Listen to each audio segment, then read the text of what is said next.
pekerjaan terbuka, pendapatan meningkat. Yang ilegal itu yang diuntungkan atau orang yang punya kuasa.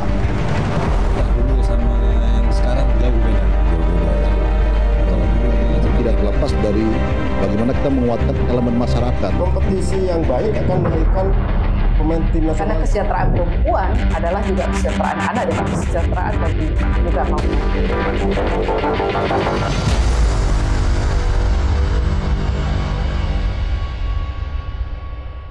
Alasan sampai ampun bisa somasi ke 1, ke 2 ini gimana? Nah, saya berpikir ada saya yang mereka kenal, tentu lebih baik bisa komunikasi.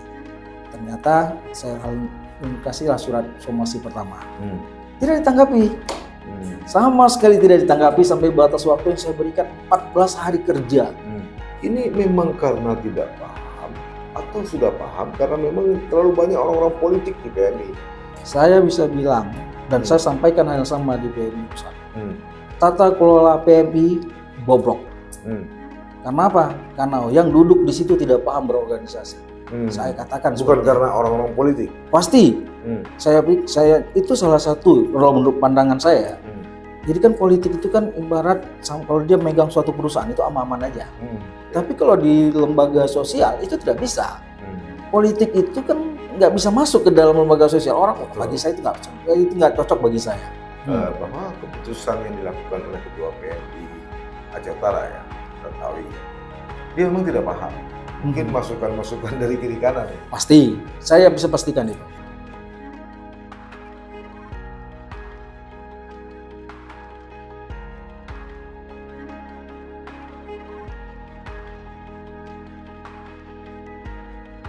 Assalamualaikum warahmatullahi wabarakatuh.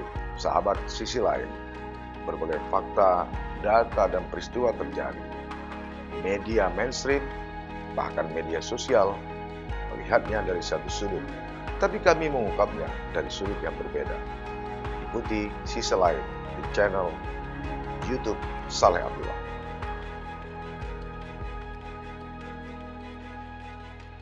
Assalamualaikum warahmatullahi wabarakatuh.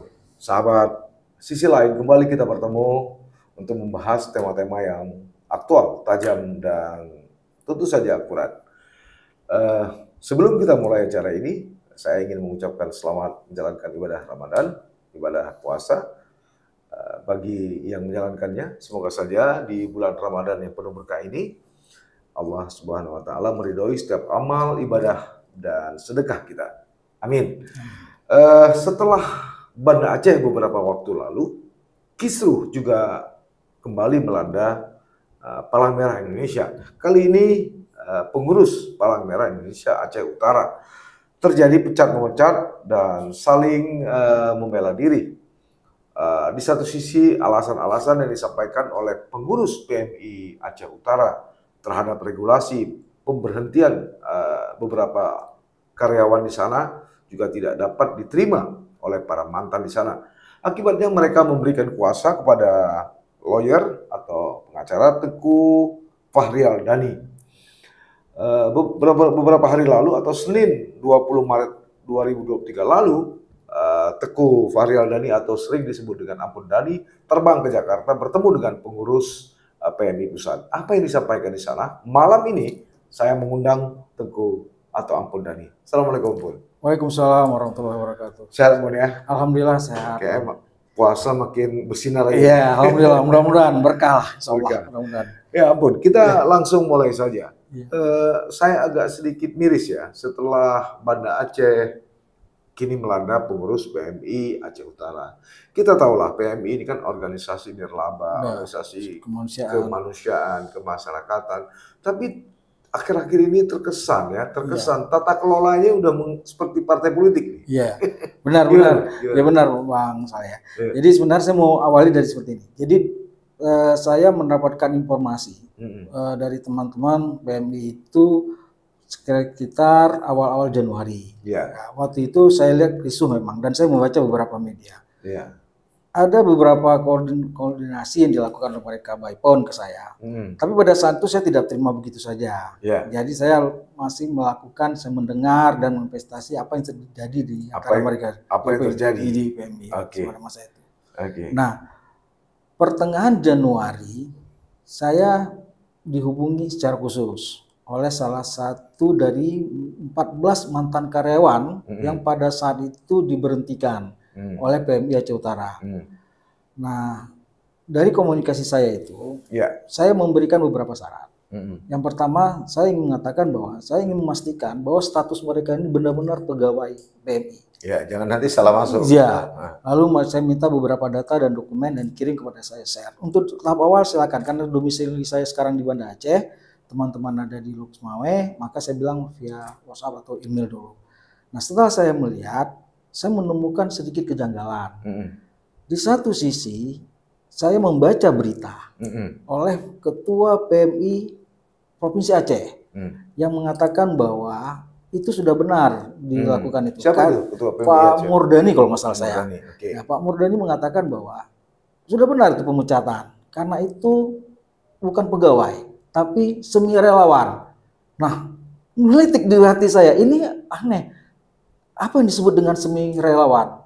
Dari sisi hukum manapun saya juga nggak pernah ngerti. Yang ada relawan, pekerja lepas, kontrak tetap. Tapi kalau ada semi-semi, ini kan aneh.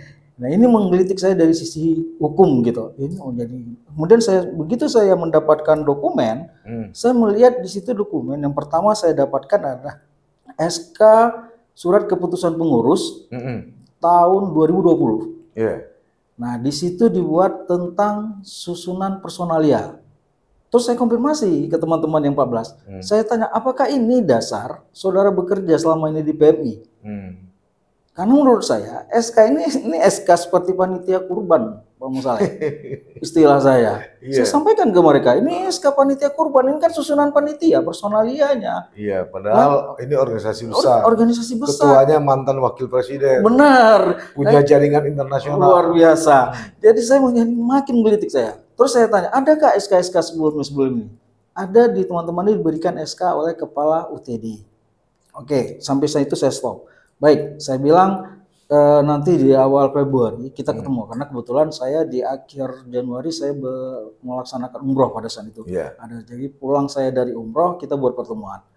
Dari situ saya mendengar keluh kesah teman-teman, ternyata yang lebih miris yang saya rasakan adalah mereka rupanya sudah bekerja antara 8 sampai 32 tahun. 8 sampai 32 tahun, Anda dikasih SK seperti ini terus. Dulu lewat Kepala UTD Pak katanya. Namun berkembang terjadi perubahan pengurus, 3 periode berikutnya kami hanya menerima seperti ini saja. Tidak ada yang lain, mereka tidak ada. Kemudian saya tanya, bagaimana salary atau penghasilan yang diberikan? Lalu saya mendapatkan slip gaji. Ternyata di slip gaji itu seperti layaknya pegawai biasa. Ada tunjangan anak, ada penghasilan pokok, ada tunjangan transportasi dan segala macam. Di satu sisi di statusnya semi gitu. Tapi loh kok ada. Tapi slip gajinya formal. Jadi. Terus saya tanya, ada nama jabatan? Ya ada Pak. Nanti jabatan kami masing-masing misalnya ada kepala humas gitu. Ada di bagian penerimaan donor dan segala macam. Baik, secara khusus saya tanya, ada nggak jabatan struktural atau jabatan fungsional yang diberikan? Apakah jabatan golongan A, 3, 1, 2, 3 gitu? Nah, itu kami nggak tahu Pak. Tapi kami dibayar seperti ini. Berapa pendapatannya? Saya lihat gajinya di antara 3 jutaan gitu. Ada yang lebih, ada yang di bawah itu. Lalu saya mulai per bulan. Lalu Bang, tentu sebagai seorang hukum, kita kan melakukan semacam investasi atau riset lah dengan data dokumen untuk membantu teman-teman. Ternyata ada beberapa syarat yang saya temukan. Yang pertama, pegawai PMI itu dilakukan dengan rekrutmen. Rekrutmen itu boleh tokoh masyarakat, boleh orang-orang yang akademisi atau segala macam, boleh pegawai negeri. Itu rekrutmen yang mereka lakukan. Yang kedua, mereka diangkat dengan memberikan golongan dan pangkat. Apakah golongan 1 sesuai dengan startup pendidikannya dan job disk-nya. Yang ketiga, mereka mendapatkan penghasilan sesuai dengan kemampuan PMI di mana mereka berada, tetapi dengan syarat harus setara dengan UMP. upah minimum provinsi. Itu pengurus PMI atau khusus untuk UDD-nya? Semua pegawai PMI. Mulai dari pengurus biasa sampai ke unit darah itu ya. Jadi ada dua dia. Kalau pengurus itu beda dia. Ya. Beda. Dia ada pengurus, ada pegawai, ada karyawan istilahnya. Jadi ada 3. Sedangkan UDD itu kan berada di bawah PMI. Di bawah pengurusan. Statusnya pegawai dong kalau ya, gitu. statusnya pegawai. Nah, beda dia dengan pengurus. Kalau pengurus kan ya mungkin ad hoc ya, dia dipilih oleh ini segala macam. Tapi kalau pegawai kan dia punya masyarakat, punya kepentingan sampai masa kerja tertentu. Nah, alasan sampai ampun bisa somasi ke 1, ke 2 ini gimana sih? Nah, jadi begitu saya dapat itu, kan miris jadi. Kemudian saya coba secara ini dulu. Kebetulan saya kenal nih dengan beberapa teman-teman PMI. Saya berpikir ada saya yang mereka kenal, tentu lebih baik bisa komunikasi. Ternyata saya kasihlah surat somasi pertama. Saya jelaskan poin-poin yang tadi saya jelaskan ke abang. Tidak ditanggapi. Sama sekali tidak ditanggapi sampai batas waktu yang saya berikan 14 hari kerja di bulan Februari. Itu somasi pertama. Somasi pertama. Kirim somasi kedua. Somasi kedua saya ambil setelah saya melihat tidak ada titik ini, sambil somasi kedua. Saya kirim lagi somasi kedua. Somasi kedua baru dijawab. Tapi itu pun setelah ada semacam inilah dorongan secara lain lah. Saya minta, saya telepon beberapa orang. Jawab somasi saya. Kalau tidak, itu ceritanya udah berbeda. Dijawab. Tapi yang dijawab itu bukan seperti orang melepas diri gitu. Sesuai dengan peraturan. Sesuai dengan peraturan. Dan itu tidak menjawab. Dan yang sedihnya saya lagi, ini ngerti nggak organisasi? Karena yang tanda tangan itu bukan ketua, tetapi wakil ketua bidang organisasi. Saya nggak ngerti lah. Namanya T. Hasan Shah. Setelah saya telusuri di strukturnya, dia hanya wakil ketua, bukan pengurus. Dan itu saya konfirmasi ke pusat kemarin sambil saya tanya boleh tidak, ternyata tidak boleh. Surat eksternal harus ditandatangani oleh ketua. Berarti yang saya abaikan kan wajar. Begitu saya terima surat tidak sesuai dengan itu, berarti saya abaikan saja. Nah, substansi dari somasi pertama dan kedua itu, substansinya apa? Yang 8 orang pemberi kuasa ini merasa tidak terima dengan pemecatan itu. Iya, jadi kan 14 orang. 14 orang dalam perjalanan. Yang memberikan kuasa ke saya itu 8. Sisanya macam-macam lah. Ada tekanan, ada yang tidak guna. Saya nggak ambil pusing lah bagian itu. Tapi bekerja atas 8 orang ini, saya yakin 14 nanti akan menerima hasilnya juga secara tidak langsung. Tetapi dari 8 orang itu yang memberikan kuasa ke saya ini, waktu saat itu menyatakan bahwa mereka ingin diberikan hak mereka. Nah sekarang hak mereka ini berarti kan pensiun dan segala macam. Lalu saya bilang, ini bukan persoalan hak, ini persoalan harkat dan martabat.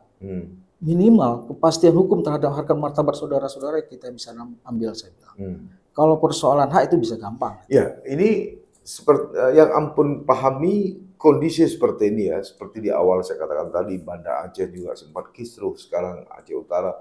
Ini memang karena tidak paham, atau sudah paham karena memang terlalu banyak orang-orang politik di PMI. Saya bisa bilang, dan saya sampaikan hal yang sama di PMI Pusat.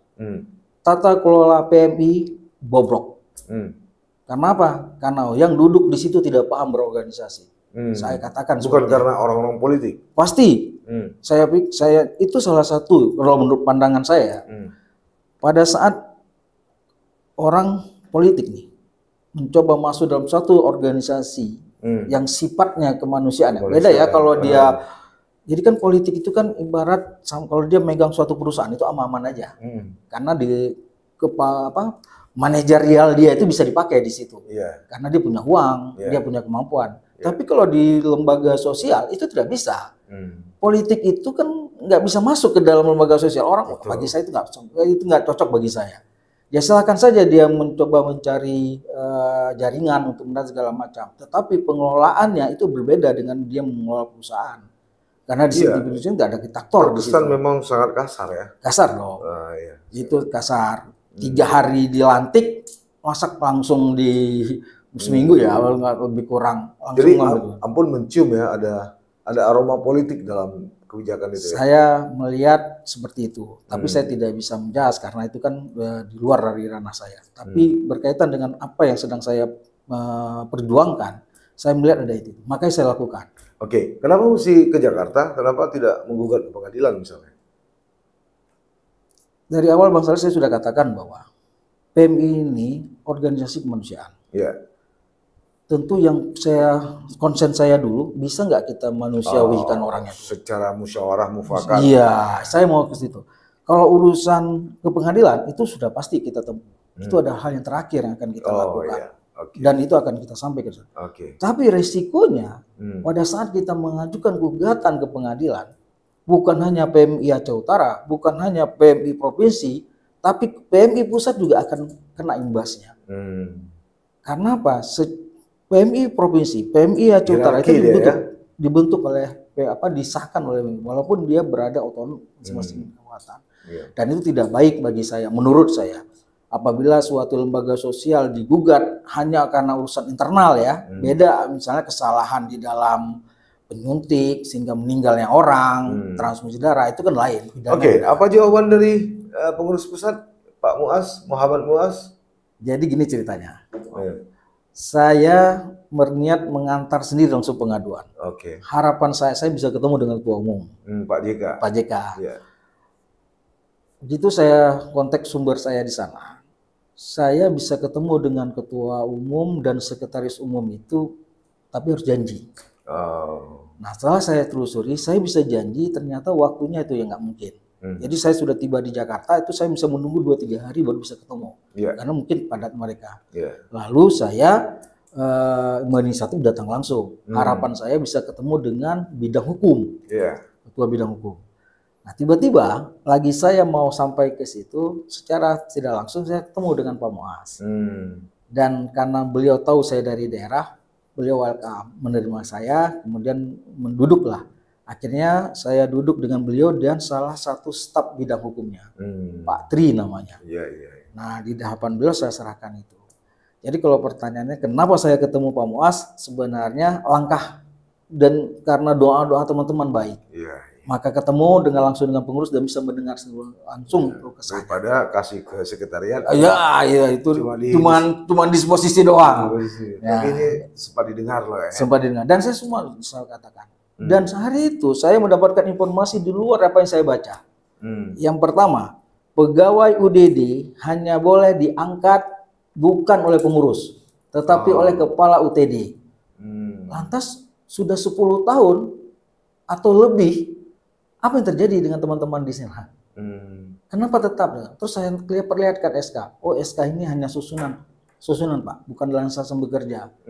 Malah mereka bilang ya masuk aja nggak usah keluar. Saya bilang kalau masuk aja nggak dibayar gaji sama aja. Saya gituin. Itu saya singgung. Itu yang informasi yang saya dapat. Yang kedua, tidak boleh pengurus ikut campur dalam penentuan semua kriteria pegawai. Pengurus hanya mensahkan apa yang diaminkan, apa yang diminta oleh kepala UDD. Nah, itu dia yang dikatakan pengurus. Berarti makin bobrok kan tata kelola organisasi PMI. Ini ada yang menyebut bahwa keputusan yang dilakukan oleh Ketua PMI Aceh Utara ya, Tantawi ya, dia memang tidak paham. Mungkin masukan-masukan dari kiri kanan ini. Pasti, saya bisa pastikan itu. Gitu ya. Ya, saya yakin kali. Tapi serendah-rendah iman orang nggak ngerti itu kan maunya kan nggak 3 hari lah. Paling 30 hari mempelajari dulu, melihat dulu ini kalau saya lakukan ini efeknya seperti apa, dampak yang timbul apa kan gitu kan. Tidak serta-merta gitu ya. Saya kenal baik Bang Saleh dengan Bang Tantawi. Beliau saya tahu karakternya sebenarnya. Dan sebenarnya yang saya miris dengan kasus ini adalah nomor saya ini nggak hilang gitu. Saya pakai nomor itu aja. Jadi artinya udah dikomunikasikan. Maunya beliau WA dong, kasih tahu lah. Surat resmi kalau beliau merasa saya harus memakai resmi, somasi kan resmi. Saya minta diundang untuk bicara. Kenapa tidak ditanggapi? Di somasi itu kan saya bukan mengancam. Isi somasi pertama saya mengantar kepada diberikan waktu untuk duduk menyelesaikan secara baik-baik. Oke, ini ke Jakarta udah, ya kan? Surat udah masuk. Sampai berapa lama Ampun nunggu kebijakan dari pusat? Pusat janji sama saya 1 minggu. 1 minggu. Iya. Itu merespon surat yang dimasukkan. Minimal dia akan jawab surat saya. Oke. Itu. Kalau perlu dia turun ke daerah, dia akan turun. Oke. Tapi yang saya nggak mengharap itu. Saya menjawab surat saya sudah cukup. Kalau tidak? Kalau itu tidak, saya sudah bilang. Kalau ini tidak dilakukan, saya akan melakukan upaya hukum lain, saya bilang. Berarti itu alternatif terakhir. Dan itu belum sampai Bang Saleh. Saya masih ada satu. Dan akan saya buka di suatu tempatnya nanti. Oh gitu. Nanti ada. Orang boleh ngomong saya akan uji itu di pengadilan. Bagi saya pengadilan hanya gerbang terakhir saya untuk mencari keadilan. Gitu. Tapi ada tempat-tempat lain yang mungkin saya bisa dapat dari lamanya saya berproses di pengadilan. Dan saya sudah datang ke PMI Pusat, saya belum ditanggapi, yakinlah saya masih ada 1 langkah lagi sebelum sampai ke pengadilan. Dan itu akan membuat semua jadi PMI tidak bisa mengapa-ngapain. Oh gitu? Ya, saya yakin itu. Tapi nggak bisa dibuka dikit ya ini? Saya pikir kalau saya perlu sedikit persiapan lebih inilah. Gitu. Ini di luar penyelesaian internal gitu ya? Yang pasti politik. Secara penyelesaian politik. Iya, saya akan masuk secara politik. Ya. Tembusannya pengaduan saya itu sudah masuk untuk tahap pertama.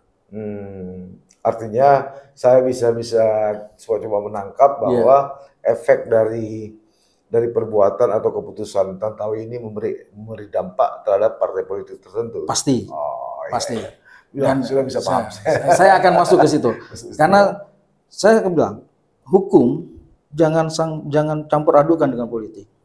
Tapi hukum itu fleksibel.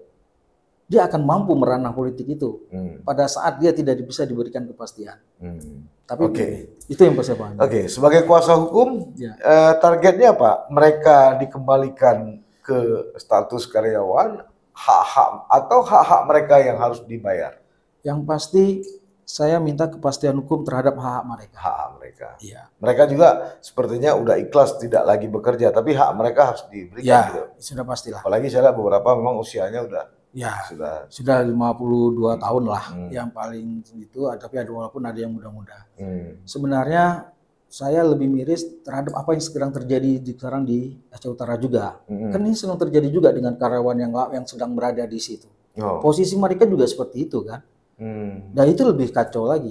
Itu dibuat dengan SK yang terbaru masa 2023. Lantas 2024 mereka diganti. Iya. Apa berarti kita memperkerjakan pegawai di UDD itu relawan? Relawan kan itu kan bukan relawan di situ. Di situ memang bekerja dia. Kalau tidak ada mereka, bagaimana masyarakat akan berdonor? Siapa yang akan melayani? Iya. Gitu, mereka juga punya anak, punya istri yang harus dibiayai kan. Itu yang miris bagi saya. Dan saya pastikan yang kenapa saya mau gini, karena saya selain putra daerah asli Aceh Utara, Semawe, saya tidak ingin orang-orang yang saya kenal menzalimi, apalagi atau dizalimi. Ini nggak mungkin. Itu harus siapa lagi bertanggung jawab kalau bukan kita? Siapa lagi yang akan peduli dengan itu? Kira-kira menurut Ampun apa jawaban ini kira-kira apa jawaban dari PMI Pusat kira-kira dari pembicaraan yang pada saat Pak Muas akan mengantar saya kan diantar keluar dari ruangan, kemudian saya diantar sampai ke kendaraan mobil. Beliau berkata begini, saya akan telepon Murdani. Saya nggak tahu maksudnya apa. Saya cuma bilang, silakan Pak. Tapi saya mau ini selesai dengan baik. Kita sepakat pada saat itu ini selesai dengan internal. Tapi mereka juga membuka ruang, tidak menahan saya untuk melakukan upaya apapun untuk mendapatkan hak-hak dari klien saya. Tapi mereka mau bilang ini urusan internal. Seharusnya selesai secara internal. Tapi kami tidak bisa, kami sarankan kalau untuk hak-hak silakan saja, tempuh saja apapun itu. Itu diucapkan langsung oleh Pak Muas dan Pak Tri. Berarti mereka kan sendiri tahu apa yang sedang terjadi. Ada penzaliman kan terhadap kinerja orang. 32 tahun memang Rodi ini kerja apa selama 22 tahun? Yang 8 orang ini apa aja ininya? Selain di PMI mungkin ada dosen ya? Ya, salah satu memang jadi kan gini. Di 8 orang ini kan ada namanya pegawai struktural. Ada yang penunjang teknis. Di PMI itu dikenal, di UDD itu ada dua bentuk. Jadi kalau struktural ya memang yang urusan itulah ya, pendonor darah. Sedangkan penunjang teknis lebih untuk publikasi dan segala macam, ya macam lah supir, untuk ambulan dan segala macam, itu penunjang teknis. Nah memang salah satunya ada dosen, itu Pak Fauji. Beliau dosen, kalau nggak salah saya doktor komunikasi. Dan selama ini PMI publikasinya bagus, karena beliau punya kemampuan untuk itu. Saya pikir itu kan nggak ada masalah. Nah, mungkin kalau beliau pun bukan persoalan salarinya yang beliau persoalkan, tapi ya bukan hanya harga diri, mekanisme itu loh. Kalau dia pegawai angkat ya, kalau mekanisme dinilai tidak tepat, sehingga mengganggu habitat harga diri. Iya, itu kan pastilah ya Bang. Siapapun ya kan. Saya Bang Saleh juga nggak mau loh kerja 32 tahun atau 10 tahun tapi pulang begitu aja. Baik, Bung Dhani, saya kira publik sudah dapat menangkap isi dari pembicaraan kita. Mudah-mudahan ini bulan Ramadan, bulan baik, hari baik, bisa selesai di bulan Ramadan soal-soal ini. Insya Allah, mudah-mudahan. Terima kasih. Terima kasih Bang Saleh, terima kasih banyak. Sahabat Sisi Lain, itu tadi perbincangan kami seputar konflik internal di Palang Merah Indonesia, Kabupaten Aceh Utara. Kiranya apa yang kami perbincangkan tadi bisa diambil satu kesimpulan atau hikmah. Mudah-mudahan di bulan suci Ramadan ini apa yang diharapkan oleh Bung Dhani tadi bisa dapat terselesaikan. Tidak ada pihak yang merasa dikorbankan, apalagi PMI bukan organisasi politik dan organisasi profit. PMI adalah organisasi kemasyarakatan nirlaba. Di sini diperlukan partisipasi semua orang. Begitupun bukan berarti mereka adalah pekerja rodi. Sampai bertemu. Assalamualaikum warahmatullahi wabarakatuh. Waalaikumsalam.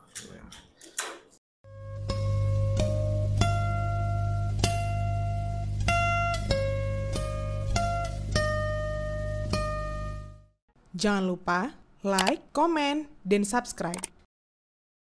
Serta aktifkan lonceng notifikasi.